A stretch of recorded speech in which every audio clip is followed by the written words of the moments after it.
create that kind of roster where it's relatively unknown talents, cherry-picked and individually put together, culminated in a team, and now we're starting to see it happen. It is on Split, though, which is a big question mark. It's probably the least played map out of the 4 currently in the game. So this is what I mean about curveballs. If Immortals aren't careful, they're going up against a very unconventional team, very unorthodox, on a very tricky map. This could be a bit of a challenge, right, Buck?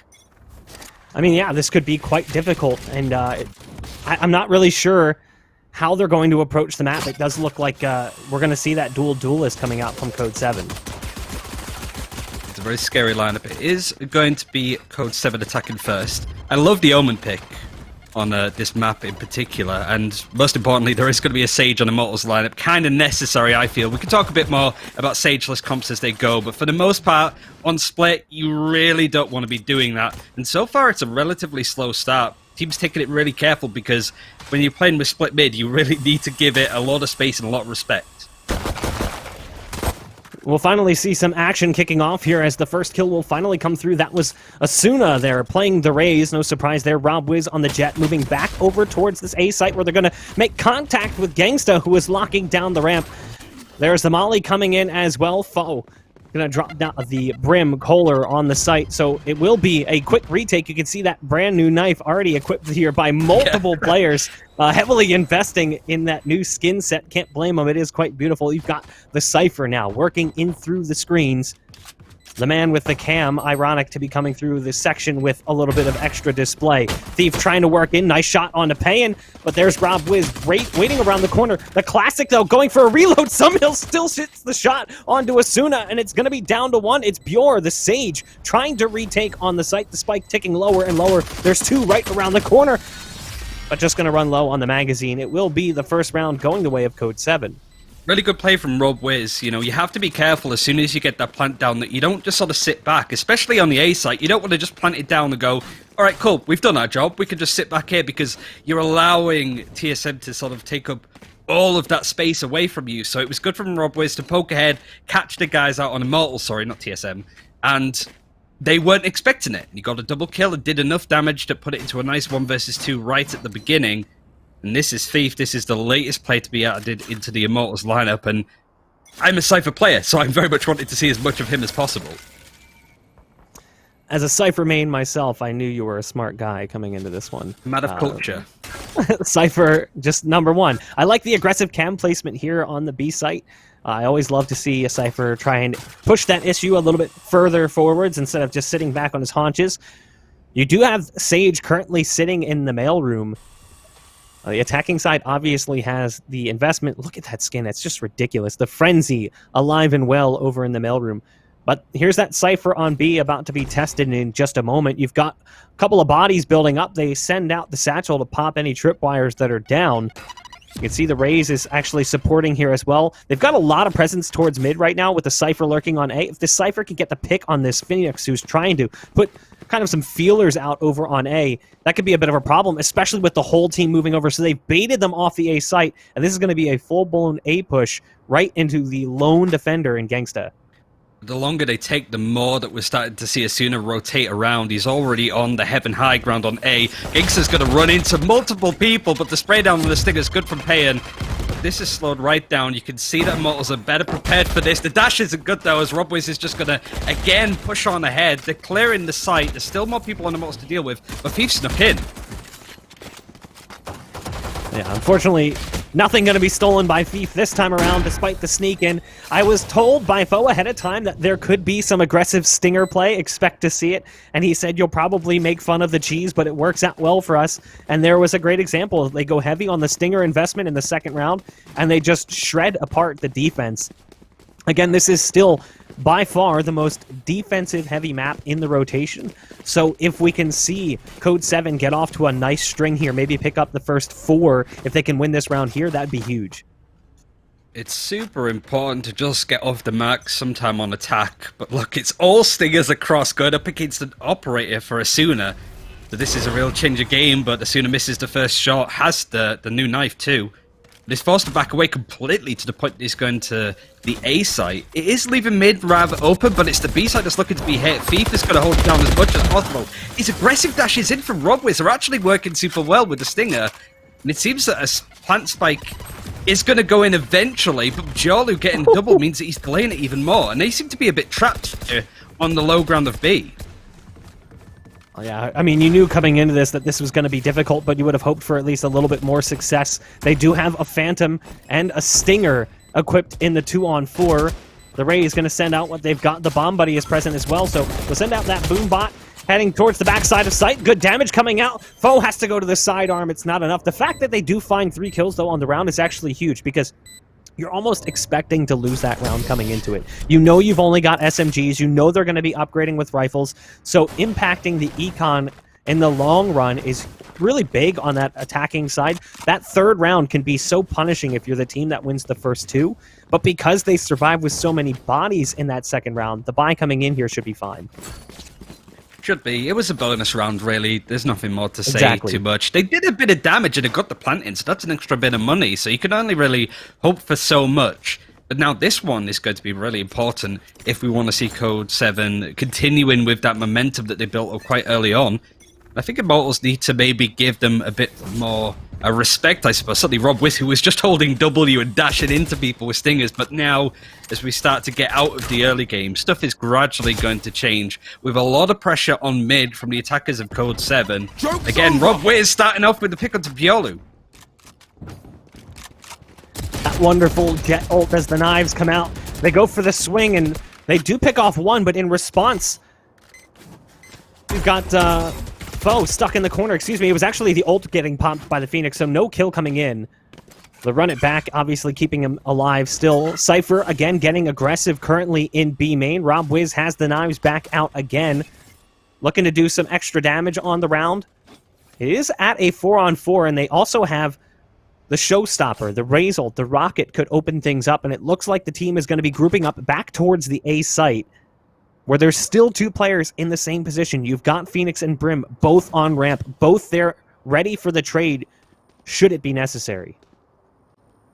Seems that this is going to be the site that's hit. The Omen really needs to set it up as much as possible with some strong smokes. But the Phoenix's position here is really nice on this defense. It's going to catch them out completely. I wonder if he's actually going to even need to flash it, but he gets one and actually gets the ult in Robwiz, stringing together more, and Gangster. Perfect placement, like I said, and he just drums them all down and the scores are tied. Solid hold by Gangsta as the Phoenix. That's a bit of a difficult round, but at the same point in time, the money is still kind of there. You can see Nick and Torque, the players who have played together for pretty much their entire professional career across multiple games, they're still able to buy. There's only one player on the side of Code 7 that can't afford a full buy. That's paying, and again, what else is he going to go do? He goes ahead and picks up the Stinger, it looks like. Actually may have sold it, as it's not appearing in his menu. Yeah, ended up selling it. So for a second, we saw it come out. There's the peak, though. Rob Wiz with the blind shot. Actually, it was almost the collateral. The Brim's down on 1 HP, has to run back to spawn to get the heal, which means the site is completely lost, and it is Code 7's to control. You can see the Code 7 are well aware of this. They're going to push on ahead. It even forces out the Resurrect to bring back the Phoenix. Foe is a nice spot here, as he knows that there's going to be multiple there. Even dedicates a showstopper, but catches nobody. There were so many targets there that he could have got a connection with if he was just a bit more patient. But what it is doing is it's delaying time. He's just keeping an eye on this angle, tries to get a collateral with those shots too, but Joe is going to take that out easily as soon as putting pressure towards screens, and enough that he's actually able to get the frag on, and there's only 2 people left on this attack. Yeah, the Jet, unfortunately, having to keep their head on a swivel. Rob Wiz lost his teammate, so it pretty much all fell apart from there. Needed to see a little bit more from Foe there, playing the Raze. Kind of an interesting pick in my mind. You know, Foe plays pretty much whatever. He will call himself the flex player on the team. Usually goes more towards Reyna, maybe towards Omen. Sometimes you'll see the Raze pick up as well. He's probably got the most flexible agent pool of everyone on that roster. Would have hoped to see just a little bit more damage dealt there from that close ramp position. They got so much site control off that shot from Rob Wiz. Should have been a collateral, and I know that a lot of players have actually dealt with a similar thing. 149-1 after a shot goes through an opponent with the op. It's a little bit disappointing and frustrating at times, but it's the way the thing goes. Asuna just waiting here back behind that smoke as it pops. RobWiz walks out just a little too soon, and it'll be an early man advantage here for Immortals. Nice play to completely change up the position and forces out another smoke from the Omen. That's going to be Nicholas. So he thinks that there's an operator over there and has actually teleported in there. So he knows that the coast is relatively clear. As soon as not quite aware that the Omen is pushed on through, but might hazard a guess. But if he could get this pick here, he has control of the spike. We'll see it drop. And that's going to be huge for this team. It's just a case of patient play. Right now, Code 7 aren't going to dedicate too hard or too fast considering the guns that they have. So it's maybe catching people out on the rotation. And the Resurrect dedicated early to bring back RobWiz means that these attackers are very much going for this. It's a big ult dedication for rounds where they don't have a lot of guns. Asuna currently trying to lock down Heaven. Nice paranoia coming out from Omen. That pushes him back far. Not only that, that gifts RobWiz, the operator. Kohler's trying to hold it down. And there's the jump peek from RobWiz, feeling oh so confident. What is this? Just dunked him. Just going for it. RobWiz will get taken down as Thief is still on the site, and he's trying to steal the round away from Code 7 as they had that site control. Great flash coming out as well from the Phoenix, who peeks out wide, and it's down to a one-on-one. The run it back, though, was popped, and there's only 12 seconds left. We need to see a dedicated plant here from Torque, and that's exactly what's going to happen. So now it comes down to this. Gangsta versus Torque in the one-on-one, operator in the hands of the Sage. He doesn't have a flash, so he's stuck around this corner, just has to dry peek it, but Torque is just backing off. It's smart play. Surely there would have been some rifles there to pick up just to make this a bit easier, but Gangster only has the Blaze, so could maybe conceal it, try and cover it across CT, but he's not quite sure where it is, so this is a lot of time being wasted just from the Sage being backed off a little bit. There it is, there's the Blaze, just to sort of blank it off a little bit, and Torque's vision isn't good. Might need to wallbang it, it just gets the shot in. Thrifty from Code 7. This Stinger meta that they're setting up is beautiful, Buck. One of the things that I've seen from Jets in just kind of like mild casual play, ranked play. I'm not like exactly a Valorant ranked player, or Radiant, excuse me, I forgot that they changed it. Yeah, you know, I'm on my grind. But Jets with like a Stinger or a shotgun can be oh so brutal to deal with. They can dash into an aggressive position and just totally catch you off guard. You'll see them do it especially a lot on Split, dashing across a ramp to get up towards Heaven. You'll see that a lot to just try and take close range engagements. And that's what they've been doing with that Stinger in the hands of RobWiz when necessary. And in that instance, RobWiz gets to upgrade to an op, gets super aggressive. The round almost falls apart, though, because of Thief's individual hero play on the B site, but they were able to bring it back around in the 1v1 due to strong positioning coming in from the Sage. There's a hot hands coming down from Gangsta to try and delay the push over on A, but it's not going to stop them at all as they continue to push forwards. We've got Bjor in mid, who's sitting in vents right now, and the wall's been dropped. Here we go, the first peek. RobWiz just too quick with the operator. It was a nice peek. It was a nice try, I suppose, for the position of being on top of the box, but it's not good enough. Again, Gangster on this site is doing quite a lot of work.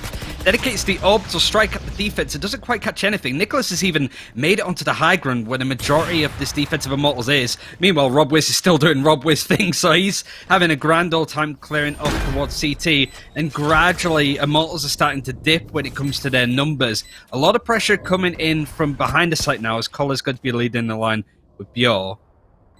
And this is going to be tricky for the defenders to try and retake this. Nicholas' position is good, but Cole's headshot even better. Rob misses that shot and now is in a dangerous position. Goes for the knives. Actually ends up converting on one before falling. Foe. Oh, I love the play. But the smoke just doesn't last long enough. Tries to sneak into it, and literally as he gets there, smoke disappears. So it will be a round, but it's a hard-fought round coming in for Immortals. And again, the money is going to be a problem in the long term. As we continue to see these close rounds, Code 7's going to have them on that instant breaking point where they can potentially put them on eco almost immediately. And as long as they can keep going back and forth the way that they are, they'll still pile up a fair bit of rounds on the attacking side of the most defensive-sided map in the rotation.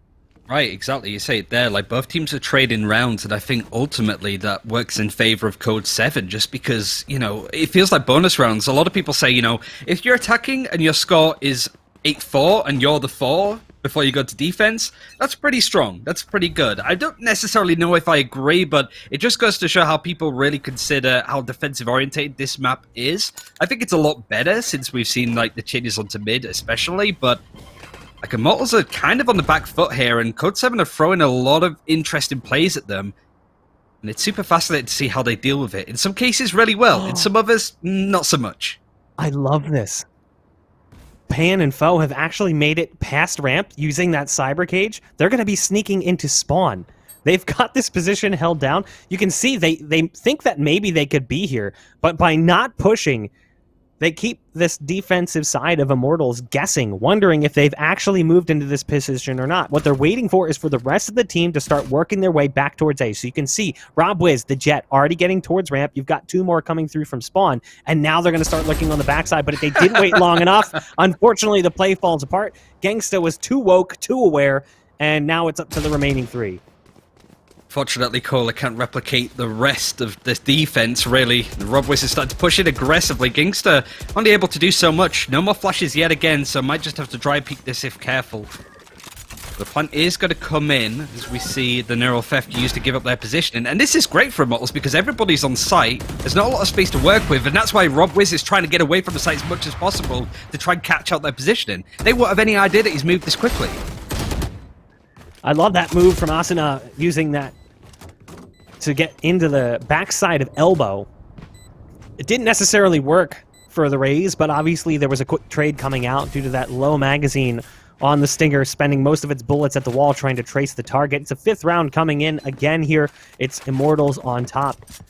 2 players do fall, and it wasn't really a super big investment coming into the round from Code 7. We talked about it early on. They love the Stingers. They keep going back to them in a lot of these situations, but it doesn't seem to be hurting their money in the long term. Not at all, really. And they have so much aggressive utility that they can use with the Omen and the Rays that in some cases it doesn't really even matter what guns that you have. You have the Bladestorm with the Jet as the ultimate. It's just another example where they can just sort of pull out something from near enough nothing. But this is a big money buy. Rob Wiz has the op yet again. New Elder Flame skin, of course. And he's tried to scout out as much as possible. Gangster's been such an anchor on this site. It's been really difficult for them to deal with. So they're going, you know, all hell's blazing onto this site with Kohler on the high ground. It's going to spot so much with the Suda as well with the Operator, but it's Rob Wiz that gets first blood onto the Brimstone, so no defensive smokes. And Gangster even dedicating that, the showstopper from Foe from distance, enough to clear this off, and Immortals are kind of scattered if you look at the minimap. Yeah, this is a little awkward right now for the attacking side. Everyone currently grouped up on ramp. They do have a 2-player advantage. And there is the res available as well. It's in play here for Code 7, so this could be a big round. Bior starting to back off, starting to wonder if they're still here. Patience is a virtue, the name of the game currently. As they go for the recommit after initially pausing on the play, you still got to deal with Gangsta in sight, who's right around the corner playing this Phoenix, and he's been lights out thus far. First shot, though, not where it needs to be, so no kill coming out early there for the Phoenix, and the round falls apart. It's all up to Thief, and at this point, Thief is probably looking for an exit to try and escape and save that gun. So there it is. You see the op pickup there by Thief, and he'll be running away. It's a 4th round coming in here for Code 7, and again, the money is not stellar right now for the side of Immortals. So you can even see him going back and picking up his tripwires. Obviously, he wants to save as much cash as possible, but that's the reason we're in this save scenario to begin with. He's on a budget. You can't really blame him. I really like the positioning from Gangster, what he's been doing on the Phoenix, just that really aggressive off angle. Didn't quite work as well on the defense just then because positioning and movement was kind of awkward for him to get the spray transfer there, and he went into a 1 versus 2. But it's just all of these sort of movements, I suppose, that Immortals are trying to have to pull out. Like, there's some pretty 5-head plays coming out, it feels like. But Code 7 is just making it super awkward on an awkward enough map, might I add. Thief is now surrounded. Can he keep the Operator? He misses the shot to Nicholas, and that's a big blow.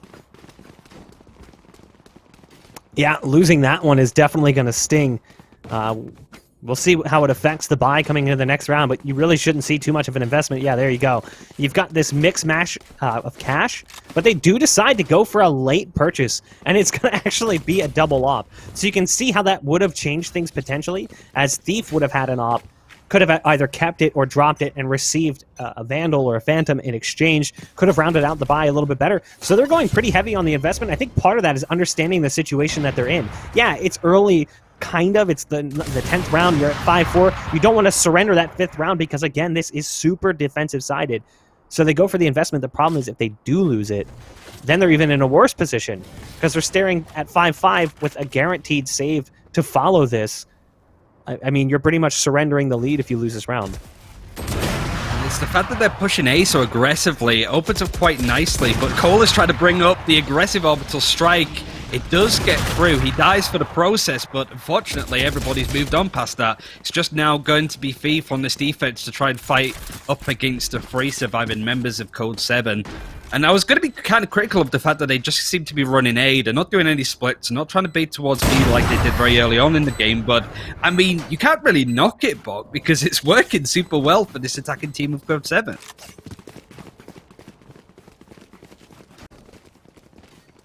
And that's the round we were just talking about, that punishing round, how that would hurt currently for Immortals. Like, it's a kind of catch-22 situation. Either you don't buy and you give up the round and you put yourself at a tie score, or you try to force up, try to get yourself back into a leading position, but it doesn't work out so well. So now the buy coming in should be somewhat terrible for the defense. You can see the Judge being equipped by the Sage. In the right position, the Judge can be quite powerful, but look at this, an A stack. I like the fact that they're at least thinking about putting their guns all in the one spot. So they're trying to just surround each other with some support, but it does look like we're probably going to see some B presence here in a moment, with Rob Wiz being the tip of that spear. And at that point, they're just going to wander in, realize it's free, and it's going to be a round going the way of Code 7. I mean, it makes sense why Immortals are playing this way with how much we've seen A being executed on rather aggressively, but now it's all exposed. As soon as going to poke around his corner and see absolutely diddly squat, but B is going to be hit. It's only going to be Bjord that's even nearby to hear it, but here's the smoke, and he's going to turn, and this is going to be a deep rotation. I think Code 7 are now aware just how empty the site is, so the plant is going to go in. Let's see how much space they can take. If they could get towards CT around the back of this site, or even just sort of put a few more people into B main like they are doing currently, they're anchoring themselves really nicely for this retake, and it's going to be an absolute pain in the backside for Immortals to clear everybody out in a 5v5. There are a few ultimates available, but Rob Wiz is just going to stay with the operator, try and get a shot in, but the flash is going to scare him away a little. Oh, that Molly is also a bit of a problem. So they've gotten down into hell, and they've actually managed to pick one off. You've still got Torque sitting on default. The shotgun doesn't even get a chance to fire. There's Gangsta with the Frenzy, a heal coming out onto the Omen. It's all up to Gangsta as the Phoenix. The fact that they actually get 2 kills out of that is somewhat surprising, given the amount of time they had to set up the post plant. But they didn't really go too aggressive, pushing in towards spawn or trying to get towards hell. They kind of stayed back, positioning more towards B main, like you mentioned. Coming into the final round of the first half, we should see a full buy coming out from Immortals, but they've got the 4 ults on both sides. So we're going to see a lot thrown out on the board from both teams. It'll be interesting to see who comes out on top.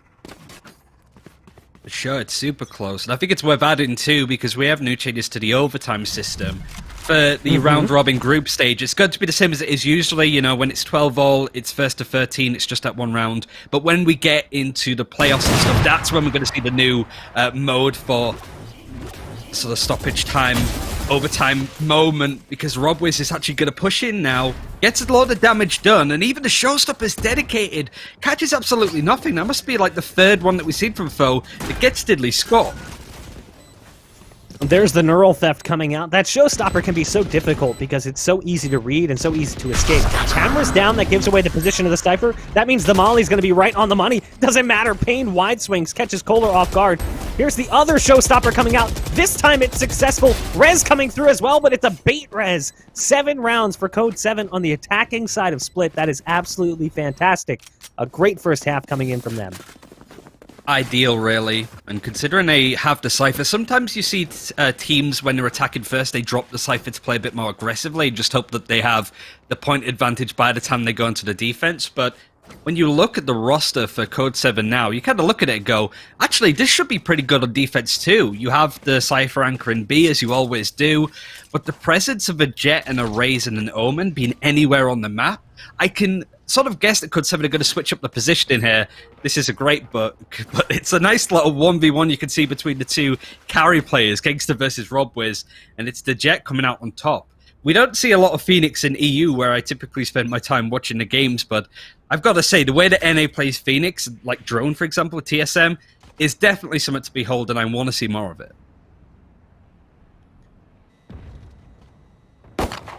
Pan goes for the peek, spots him. There's the one-way. We've seen that one-way before, but the flames go down and he dies almost instantly, evaporating inside the hot hands. Torque at least able to punish with the trade onto the Phoenix that sent his comrade to the sidelines, but the site's been lost. There's still plenty of utility here. As you can see, the Brim calling in the smokes. The wall starting to break. Foe actually taking significant damage. They're going to require a heal from Torque, but the retake is underway. Set up quite nicely, the majority of the defense coming from heaven, but look at his flank from RobWiz that might catch off people. Nobody's guarding that spot, and Torque is able to get some damage in. Can only do so much, gets traded, and position for Cole is good. RobWiz is making his way around to do as much as possible. Colston gets the majority of the damage done and puts TSM, I keep getting TSM and Immortals mixed up. I don't know why. I think it's just because I'm so excited to see both these teams play today that I'm just culminating them both together. A lot of people asking in chat, where is TSM and we're going to see them? The game after this, I do believe we're going to watch TSM versus Echo 8, right? So that should be another game similar to this, a well-known established team that looks pretty good, going up against an up-and-coming team that could easily catch them out. The scene is young, and there's a lot more Valorant to be played before we really understand who are the better teams in the world. But I think TSM has a head start over a lot of people. We will see them a bit later on. I like this aggressive play. The nade actually doing really heavy damage to his teammate as RobWiz dashed right into it. RobWiz in spawn. Here's his teammate fall in the sewers. Here's those footsteps in the water splashing around. Rob's still in spawn, and they know it. So you see Asuna currently watching for the push to come through. Rob, though, is just going to hold. Now the spike's been planted. We should see a peek in a moment, and we'll likely see his demise as well. Again, it's just RobWiz versus Gangsta, one-on-one. He's cloned himself. I would love a 1v1 mode in this game, like the Counter-Strike workshop modes you can get. I really like those. I'm not very good at them, but I enjoy the idea of them. But it is a bit of a stalemate here. The spike has been planted, and the defenders can only do so much. But look at the space that Immortals have taken up. RobWiz again going for this mad flank, but it's a bit too little too late. Going for exit frags more than anything is likely to catch off Asuna, who spots the sound of multiple people. But can he deal with this 2-3-1 peak as it's spread out? He can, but the rest of the team is going to avenge him. Well, that flash could have cost them so much more.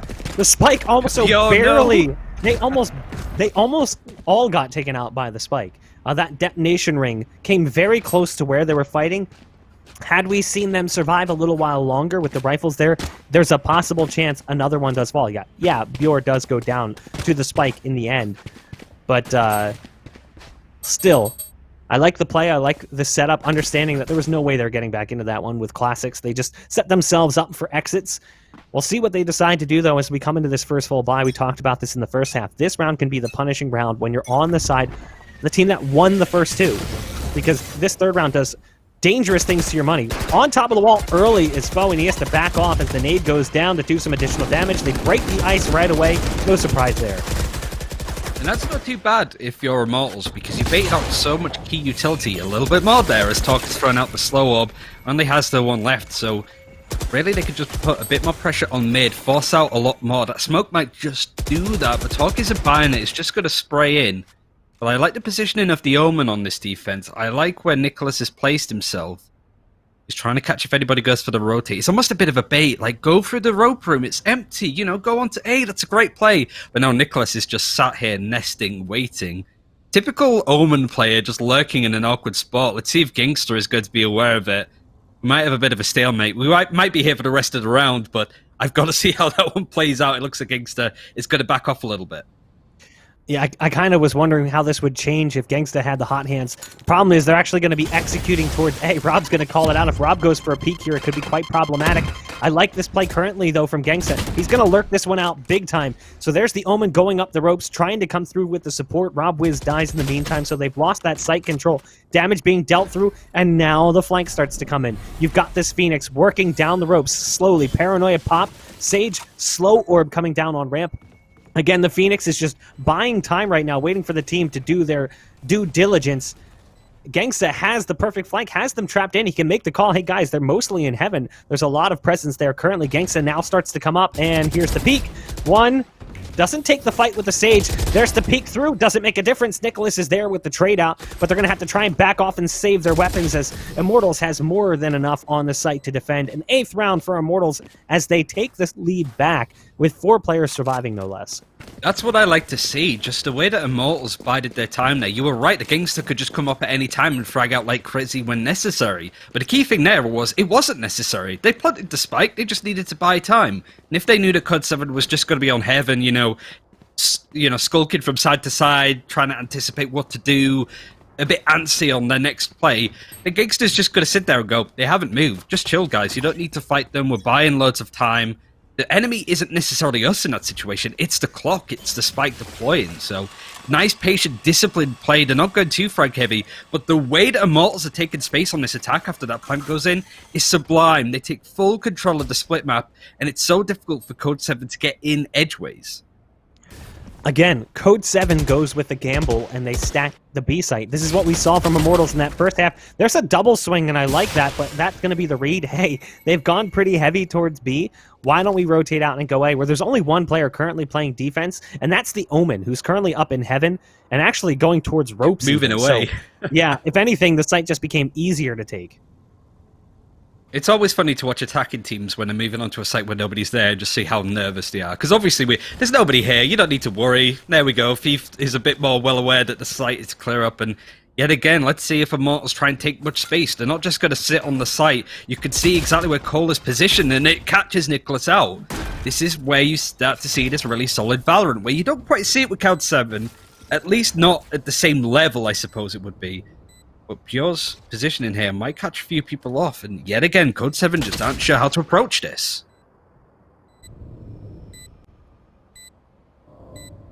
Bjor sitting up on top of the wall, peeking up over the tall box. Rob Wiz, again, I mean, he's done this time and time again, but Rob's going to back off. They kind of stole this weapon away, the Phantom that was picked up off the body of that player that died over in B.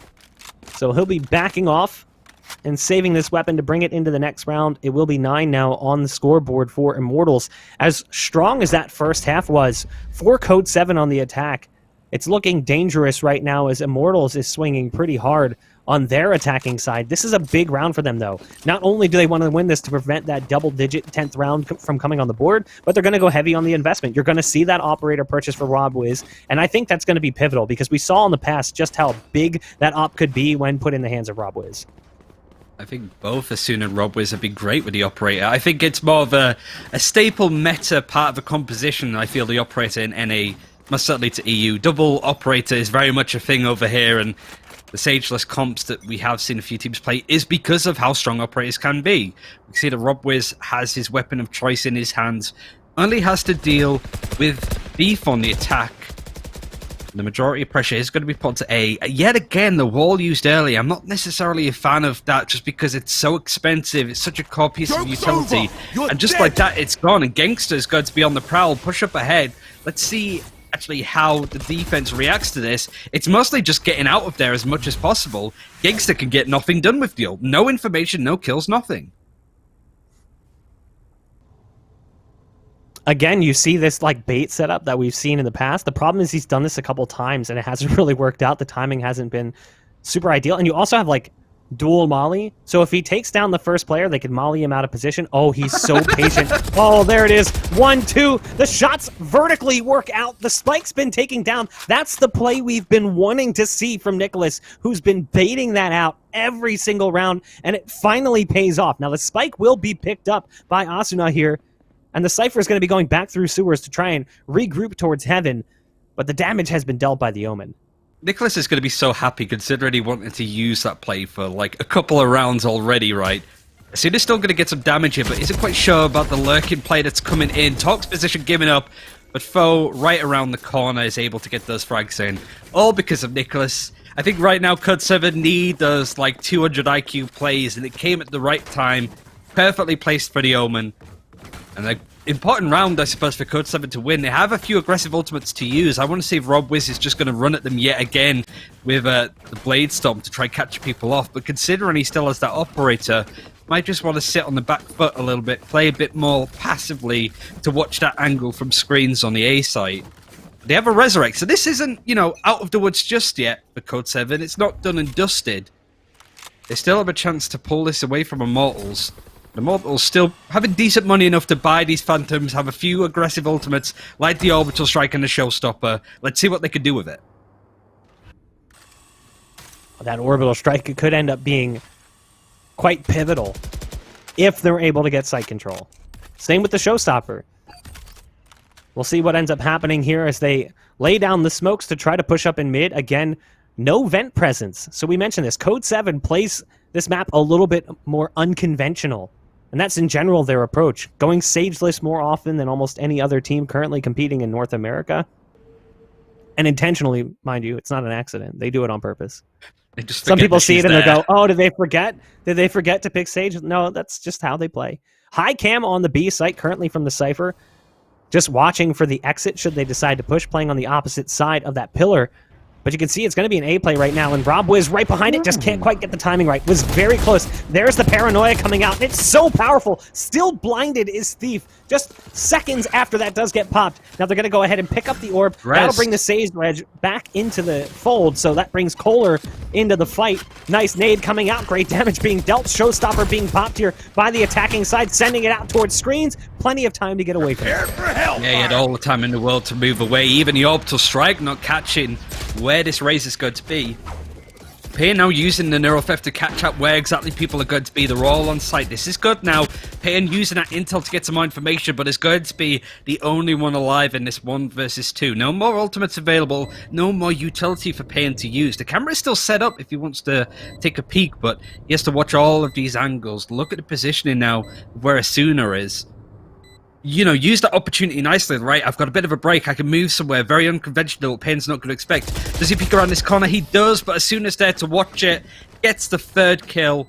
And only a few more rounds left for Immortals to try and grab in this best of 1 in order to beat a very tricky Code 7. We've seen some close games from Code 7 in the past, but they have a hard time closing those games out. So many opportunities where they had a team up against the ropes, and they just couldn't finish it off.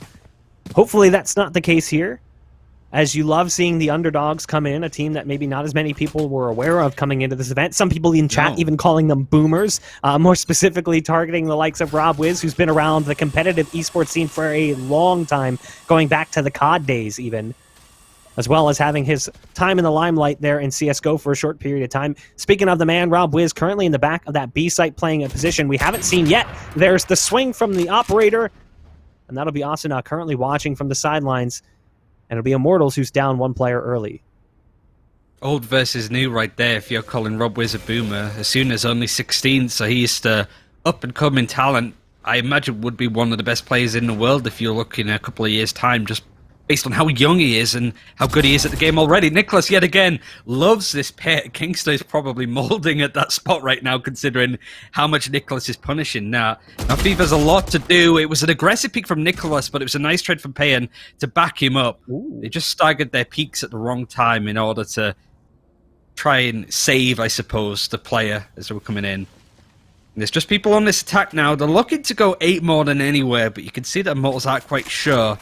Code 7 have the whole site down, locked up, and it's going to be tricky to sort of push onto it, never mind get the spike planted and let it deploy. There's the nade coming out.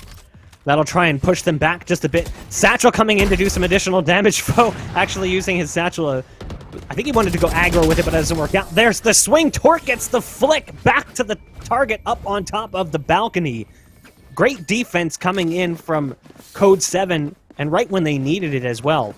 Would love to take a look at the economy, but obviously right now the scoreboard bug makes that a little bit difficult. But we should see pistols coming out here, or at least a light buy coming in from the attacking side, I'd assume. It's hard to say what their money's actually at. There's always something. It's like a give and a take. We have X-ray, we can see health bars, but now we can only see 2 people in the kill feed. Which is unfortunate, but at least it's the top fraggers, so we know who's winning in these key 1v1s, who's the MVP. Look how close it is between these lineups, and the different ways how they're playing it. Gangster with a rifle, with a Phoenix makes a lot of sense.